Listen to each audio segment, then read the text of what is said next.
guys, alam nyo bang may magandang puntahan dito sa Funan mo? Grabe, ang ganda talaga. Tara, samahan nyo ako guys. First time ko din pumunta dito, tara. Tingnan natin kung gaano kaganda. Tapos alam nyo ba guys, ngayon ko lang napansin, grabe yung dami talaga ng tao dito. Grabe mo nagpupunta dito. As in talaga, halos mga Indonesian, Malaysian or something. So, punta na nga kami dito. Tapos may mga kasama ko. At saka tingnan nyo. Oh, grabe. Ang ganda ng mga building dito. Oh. First time kong pumunta dito pero na-miss ako. Nyo ba? Candy ang tawag nito sa amin. Ewan ko lang sa inyo. Tapos alam nyo, may gabi dito na iniisip ko na nga maggulay dito eh. Grabe, ganda. May garden talaga dito. Oh. Ganda. Tingnan nyo. Oh.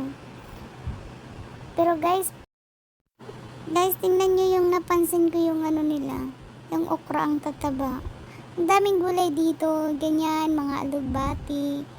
Guys, pwede din kayong magano dito, magtambay. Ang fresh sa ano, pakiramdam.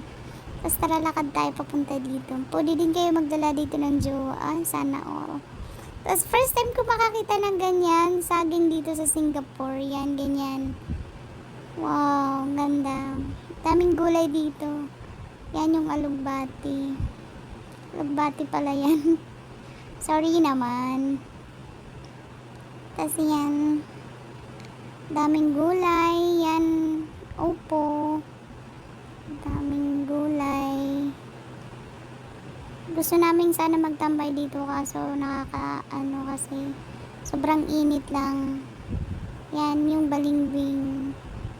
Urban farm pala ang tawag dito sa taas. Tapos tingnan nyo dun sa baba guys. Oh my godness. Takot lang ako sa height. Tapos guys, ito yung hagdan nila oh. Yan paakyat. Hinihingal na nga ako dito eh. Yung taas. Grabe. Nasa ano yata eh. Nasa 5th floor. Yan. Nagpaputulab na ako dito. Oh! Tignan ako ma-fall sa'yo. Charles! Na all. Tingnan nyo guys. Ang ganda dito. Yan. Ang ganda oh. Yan yung, pwede din kayo dito pumunta dito guys. Nabudol ako dito ah. Halika kayo dito guys. Puntahan nyo ito. Ganda. Grabe. Tapos pumasok na din kami sa mall. Tapos guys, may napansin lang ako dito. Tingnan nyo, ang ganda. Ayan o. Gustong-gusto kong magganyan kaso I have no chance. I'm so scared. Yan. Guys, dito lang yan sa loob ng Funan mo. Tapos guys, ito may event sila. Parang ma-artista yata sila or may activity silang ganyan. Yan. Kasi hindi na nga kami nagtagal dito eh. Kasi medyo na yung oras namin. Kasi gusto ko nang umuwi at matulog. Charot. Tapos halika na guys.